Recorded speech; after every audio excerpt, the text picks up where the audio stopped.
So it's the off season for the Bears, but there's plenty to talk about, especially the last couple of weeks in the NFL in general. I'm joined today by Harrison Graham. Thank you so much for coming back on. And we just discussed like the last time we talked, it was just after the Vikings win. But yeah, thank you so much for coming back on. I mean, last week, what a strange week. So before I start talking about the Bears, I just thought like it'd be interesting to get your thoughts on the Pro Bowl because it was something that I used to like when I was like growing up watching the NFL when it was in Hawaii and you're watching the build up to the Pro Bowl. It was something that I really enjoyed. Not so much the game itself because it is what it is. It's an expedition game, but it just feels like it's been diluted a little bit with Sanders getting picked. And this ain't a dig at him in particular because I do feel sorry for him in a way. And I'm not saying he's going to be a bad quarterback in the league, but that wasn't a Pro Bowl type season. Harrison, do you feel like the Pro Bowl is starting to become a bit diluted now and the meaning behind it is kind of losing its way a little bit? I think we're actually way beyond that. I think it's been that way for a while. I mean, even like when Mitch Trubisky was an alternate in 2018, it was like, really? And he would have been like a much better option than like Shador. Then that report of like Justin Fields declined. It's like Justin Fields to bring it back to the Bears. It's like, well, what are we doing? I think what they should do is the Pro Bowl should almost kind of be like the All Pro selections, where it's like, hey, the initial list, those are the Pro Bowlers. And if they don't go, they don't go. But these replacements aren't really Pro Bowlers, they're just replacements. And that way, because I do think, and obviously it's going to have to change, and I know we're going to talk about the Hall of Fame, but 10, 15 years ago when Hall of Fame classes would come up, be like, okay, well, he was a seven-time Pro Bowler. Well, now it's like, oh, well, okay, he was a six-time Pro Bowler, but four of those times he was an alternate.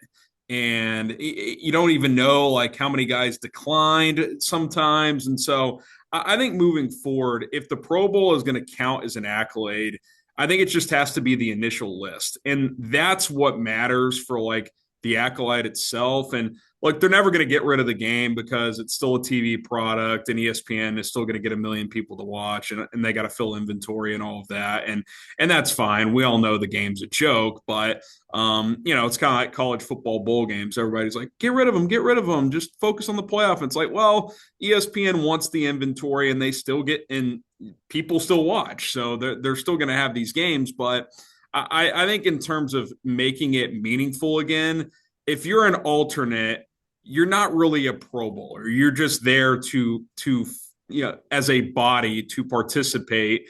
And if you want to throw alternates $100,000 to fly out and participate so they can have the event, that's great. But there's no reason to list Shador Sanders, and again, we're not picking on him, but really any of these alternates as Pro Bowlers because we know like that it's beyond a watered down accolade at this point. Yeah, I mean, it was quite interesting to hear that Justin Fields he was asked to turn up as well, and he kind of just said no. And then, I you know, kind he of probably just, respect him. He's like, yeah, I'm not a Pro Bowler. Like, go find yeah, someone else. yeah. He probably saw the outrage from what happened and thought, well, I'm going to keep away from that because like, if a Bears signed a player and you heard that he's a four times Pro Bowler, you'll be like, oh, that's a good option. But now I'm going to have to like double check because it just feels like a lot of players don't even want to go to the Pro Bowl now, and it's like it's just bizarre, isn't it? Yeah, I mean, even like Nishan Wright, it's like I would say like that's a decent alternate. Like he had good production this year. Certainly not the perfect player, gives up a lot of yards and whatnot. But like that's like a real alternate. Uh, it's mainly at quarterback where the issue is now because like half of them are in Mexico for the off season, or like Josh Allen has surgery after the season, and then like veterans who get asked to be replacements are like, I don't want to go, and so then you get down to it's like when Tyler Huntley made it a few years ago. It's like he's not even a starter, right? He's a backup. So it's I don't know what you do, but I think you just if you're an alternate, it's like its own category now. Like if we're gonna use that as like a accolade for someone's career, if you're an alternate, it just doesn't count. Like you weren't a Pro Bowler. That's how I would view it. Yeah, it feels like the NFL and the NBA are kind of struggling what to do. I think only hockey seems to have got it nailed, like last season when they did that tournament with That was Canada. cool. Yeah. That was insane, wasn't it? But obviously that's never going to happen, like competitiveness. But yeah, I mean, like you said about the Hall of Fame as well. So that followed up with breaking news that Bill Belichick wasn't going to hit the first ballot of Hall of Fame. And then I saw today that Robert Kraft hasn't made it either through the first round. I mean, I'm no New England fan. Like when they were in the Super Bowl all these times, I remember when they were undefeated going against the Giants, I was cheering on the Giants like it was the Bears playing because I didn't want the Patriots to win. However, you've got to respect them. And I just, it makes no sense to me how you can look at Bill Belichick and not think he's a first round, like he's not a first ballot Hall of Famer. Does it make any sense to you? It doesn't, but I'm not shocked by it just because a lot of the people who vote for this stuff, they're older and they have old school thinking. I think it was a combination of like you probably had a few people, and it sounds like he got 39 yeses and he needed 40 out of 50. So that means 11 people voted no. I think it's pretty clear a few of the no's were like Tony Dungy was asked yesterday, and he's like, I'm not going to comment on that. Clearly voted no. I think Polian voted no, even though he keeps like acting like he did. And then he's like, I actually don't remember how I voted. It's like, that's probably a no. You probably had a few boomers who were like, well, Spygate, so he's a cheater, kind of like these baseball voters who were like, well, if you use steroids, I'm never going to vote for you no matter what. I think it's a combination of all that plus how it's just kind of gotten ugly for Bill the last few years. I mean, he's dating the 24-year-old. The post Brady years were not good in New England. He's in college football now. That hasn't gone well. So I think it's a combination of all that. Clearly, he should be in the Hall of Fame, and he should have been a first ballot Hall of Famer. So I think the general public knows that's kind of a joke that he's not. I think the Colts guys being butthurt because the Patriots dominated them. I mean, that's really what it is. I mean, the Belichick and Brady dominated Tony Dungy and Polian and that crew for the better part of 15 years. And so they're upset about it. And so they voted against him. I think that's pretty clear. So I don't know how they convinced other people not to or why those other people didn't, but I think anybody who's an NFL fan understands Belichick's a first ballot Hall of Famer, even if the non-Brady years have been underwhelming. It's like, well, he had him for 20 years and they and they won a ton. So it's not like it was a 5-year stretch with Brady and then like 15 years without him were a disaster. So yeah, I think that's kind of unfortunate, but I'm sure he'll get in next year. Yeah, you just feel sorry for the guys that get through this year because obviously all the conversations is going to be about Bill Belichick, which is not fair on them either, is it? Because they deserve it. But Yeah.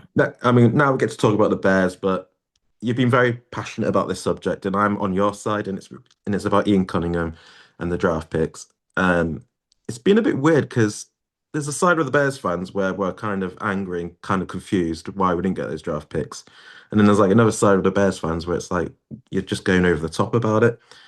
However, like my understanding, and you might have to talk to me like a 5-year-old to get to understand this, but the argument is if Ian Cunningham was promoted to another team, we would get a third round kind of a thank you draft pick kind of thing.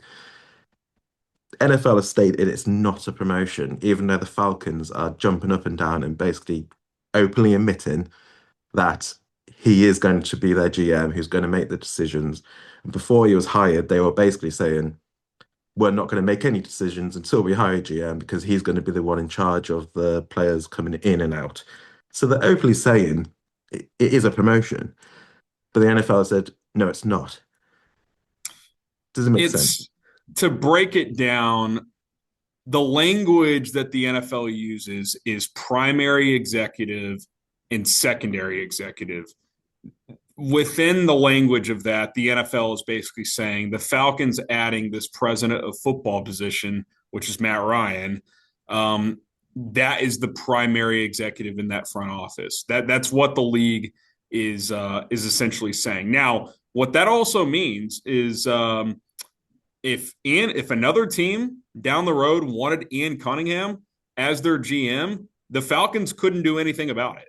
Like he could just leave and take that job. So I guess that's the downside from Atlanta. Now I don't think that's going to happen because I do think he's going to have like full control of the personnel. Now clearly Matt Ryan's going to be involved. I mean, he played for 20 years with the organization and is a smart football guy, but he's already come out and said, yeah, our GM's going to be our GM and this and that. So I don't even think, some people are blaming Atlanta for this. I don't think Atlanta had some crazy forward thinking plan of, oh, let's add this fake position of this and that. No, like they did a full review of the organization.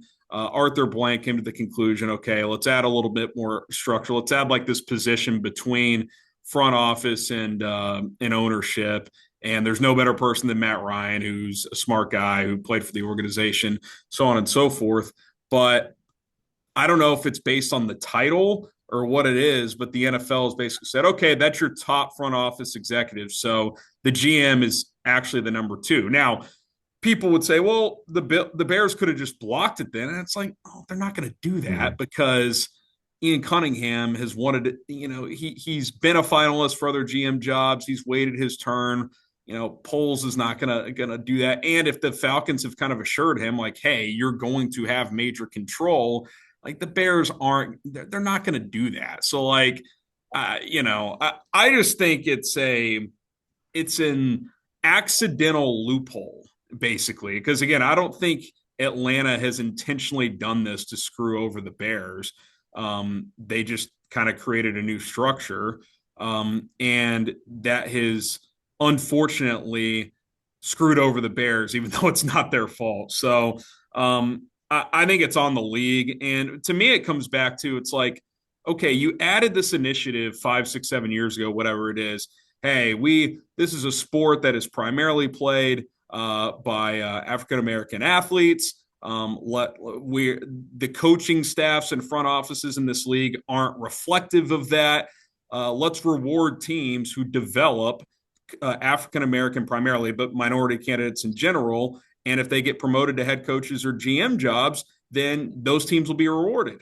So the Bears do that and they don't get rewarded. So it's like, do you really care about this initiative or you don't? It's like if they come out and say we're getting rid of the initiative, it's like, well, okay, like sucks for the Bears, but it's like it kind of feels like they're just pretending to care about this initiative. That's kind of my problem with it. It's like you either care about this or you don't as a league. So I'm guessing at the owner meetings in May or whenever those are, this is going to be a talking point.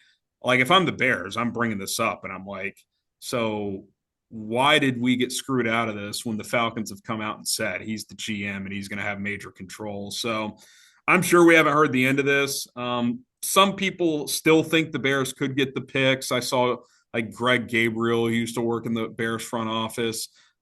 He thinks that it'll come down to the language in the contract.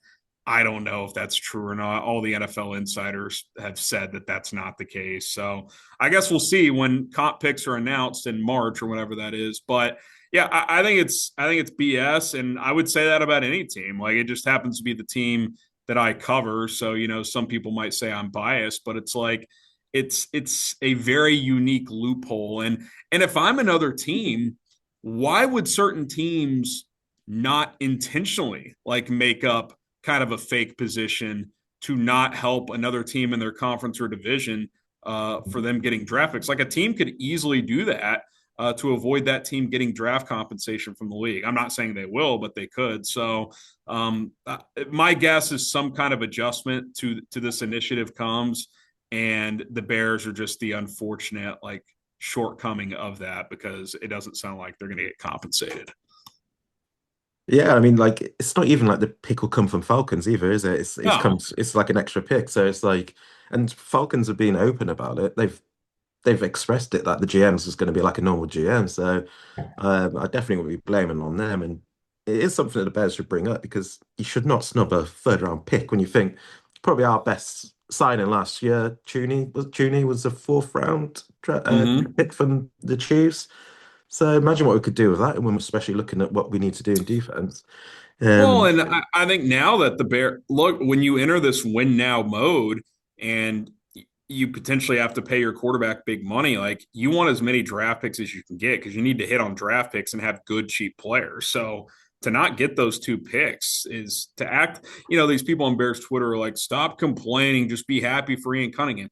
I'm thrilled for Ian Cunningham. That doesn't mean that the Bears aren't getting screwed here. Like both things can be true. So it's unfortunate. We'll see if something changes on it, but yeah, I think it's I don't know. It feels lazy from the NFL to just kind of be like, well, he's not the primary executive. I don't want to tell you. You should have just blocked the interview. It's like, well, if that's what the league's saying, then it kind of tells me you don't care about this initiative you had. Oh, you could have just blocked the interview. So you wanted to block an African American candidate who's worked his way up for 20 years from a GM opportunity. Like, okay, like you might as well just get rid of the initiative then. So yeah, it's unfortunate. So we were meant to talk on Friday, and I've put on my notes here. The reports that Doyle and Al Harrison are going to stay with the Bears, and I was going to say how huge that could be for the Bears going forward. Obviously, unfortunately, we've lost Doyle now. Is this just a case of, a good team that has a good season, your coaches basically get raided, don't they? How much of a concern is it for you that, we lose someone like Doyle? And I know like there's people are going, oh well, Ben Johnson's the play caller, but however, all these players always say how good Doyle has been for them. And he does a lot more than just playing, play calls and type thing. Are you concerned going forward, or do you think, the Bears will have it covered and get the right Yeah, I hires? mean, I'm not concerned, but it's not nothing either. I mean, clearly he's a sharp guy. I mean, I don't think the Ravens would be hiring a 29-year-old if he didn't, if he wasn't impressing people in league circles. So, it would have been nice to get one more year out of him. I think clearly when they hired him, like if the Bears became good on offense, at most you were probably going to have him for 2 years, and it seemed like that was going to be the case. But when Baltimore requested, I remember thinking, I talked about this on my show. I'm like, that's a pretty good opportunity, man. I mean, they have a defensive coach, so he's going to be given the keys to the offense. You're going to get a motivated Lamar Jackson coming off of last year. Derrick Henry's still a stud, well-run organization. Like, it's one thing to bypass Philadelphia, who has proven if you have a bad year, they'll just fire you if you're the OC. But Baltimore, that's a pretty good gig. And if they're good next year, he could be a head coach the year after that. So I don't blame Declan. So it's a bummer. I don't think it's the end of the world because at the end of the day, it is Ben Johnson's offense. The main thing that he needs for that role is someone who can work the extra hours during the week for the game planning stuff, reviewing the opposing team's film, because Ben can't do that all and be the head coach. There's just so much on his plate. So we'll see who they promote as long as it's someone that vibes well with Ben, puts in the extra hours, and that the players respect, and that can bring some new ideas as well.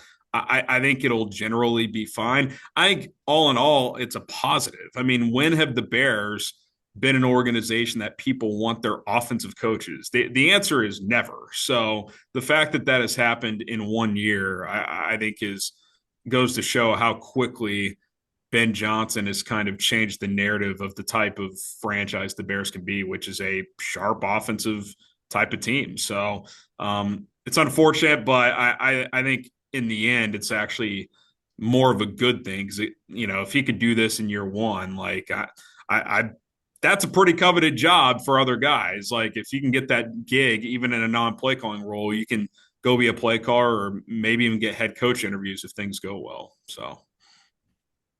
Yeah, and I mean, it's safe to say, I think in the off season it's going to be quite defense, defense, defense, isn't it, in terms of the draft. And obviously, the first question is going to be, you've got the likes of Brisker and Bayard, who's now out of contract. Can you see either of those guys coming back? Because Bayard's been pretty open and he wants to come back. He's pretty desperate to come back, if I'm honest. So, do you see those two guys coming back? I do not think Brisker will be back. I don't think it's impossible, but you know, he was healthy this year, finished strong in the playoffs. He strikes me as a guy that wants to test the market. And, especially where he was 12 months ago, where concussion, missed most of the season, like his career kind of felt in doubt. Like his agent, I'm sure, is advising him, hey, let's hit the market. And I don't think the Bears are motivated to pay him market value. I think they think they can bring Byard back on an affordable 1 to 2 year deal. Brisker has an injury history. His play has been inconsistent. I think that's a guy you just let walk and he gets paid elsewhere. I think you can replace guys like Brisker. I don't want to say easily, but like, you can find safeties on day two that can at least be serviceable. So my guess is they'll re-sign Kevin Byard. They'll probably re-sign one of Jonathan Owens or Elijah Hicks to have a backup on your roster, and then they'll draft a starter in the first, second, or third round. Decent safety draft. It's actually, this draft lines up well for the Bears because there's a lot of depth on the defensive line. There's good linebackers in this draft. There's good safeties, and they need all of that. So I don't think Brisker will be back. The only way he's back is if he tests the market, the offers aren't there, and he comes back on just like some cheap deal. But I'm guessing some team will give him a multi-year contract. Yeah, in terms of like the pass rush, then because I keep seeing Maxx Crosby popping up, and like, obviously, who wouldn't want him on your team, basically? Can you see the Bears going pretty aggressive on that, or do you think we will be testing like what you I said about the I think draft? I do think they'll call. Jay Glazer actually just reported that he does think the Raiders will trade him, which is pretty interesting. He also said he thinks that the Raiders could get more than what the Packers got from Micah, which was 2 firsts and Kenny Clark. If I'm the Bears, I'm not trading 2 firsts and a player. If I could get Max without giving up 2 firsts, I'd be interested. 2 1s and a player, if not more, based on what Glazer said. If that's true, I'd probably pass. He's still in his 20s, but he's played a lot of snaps. He's been banged up. And I like Crosby a lot. Like I think he would change this defense a ton. But if you're telling me it's 2 firsts, DJ Moore, who I'm cool trading, but like that plus more, like I don't know, like a third or a fourth. I'm like, God, that's again, you're going to need picks if you're the Bears moving forward because if Caleb takes another step, you're paying him 55, $60 million per year, and which means you need young, cheap talent.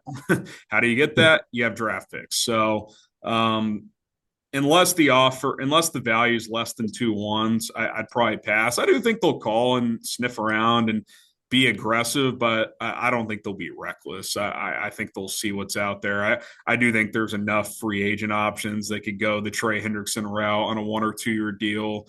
I don't think they'd have to break the bank on that. You could try to bring back Khalil Mack for a year if they wanted to. Adafe Owezo there. He's a pretty good player. You could draft a guy. So we'll see. I do think they'll sniff around, but I don't think they'll just go crazy to get Crosby, would be my guess. And then the figures came out that the Bears are 10 million over the salary cap. It's not something to be concerned about, is it? Because you can obviously restructure players' contracts and all sorts. Is that a concern to you, or is that nothing? They're pretty flexible. I did a video breakdown where they can, if you trade or restructure DJ Moore, that's over 16 million in savings, so you're already back in the green. If you cut Tremaine Edmonds, which I think is a pretty easy decision, you save $15 million. There's like 10 guys you could restructure now. I don't think they do that many, but like I would restructure Joe Tooney, probably Jonah Jackson as well, and a couple other players. You could get to 50, 60 million pretty easily without going crazy. So I'm not too concerned. And they're flexible in 27 too, because you can cut Grady Jarrett and Dio Adengbo that year and clear out a decent amount of money. So they actually have good flexibility the next 2 years. They just got to pick and choose which moves they want to make.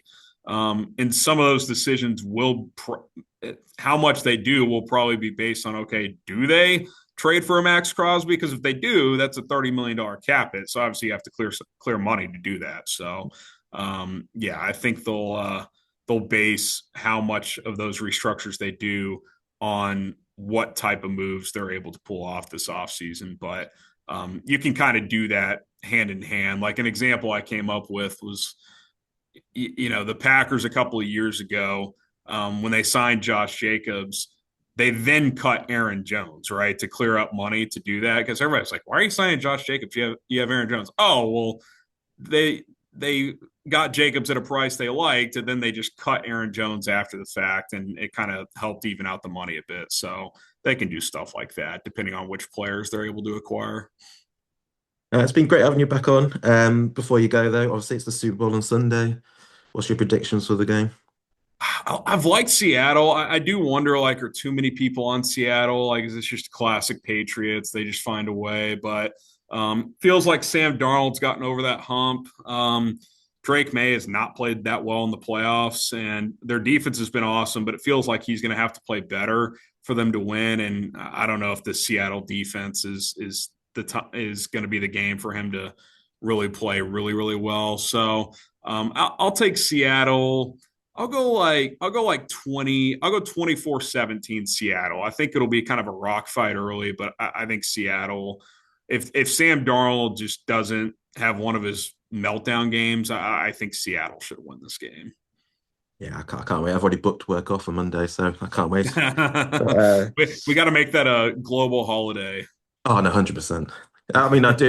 It always is when the Bears play late. Anyway, I've always had to like use annual leave. But yeah.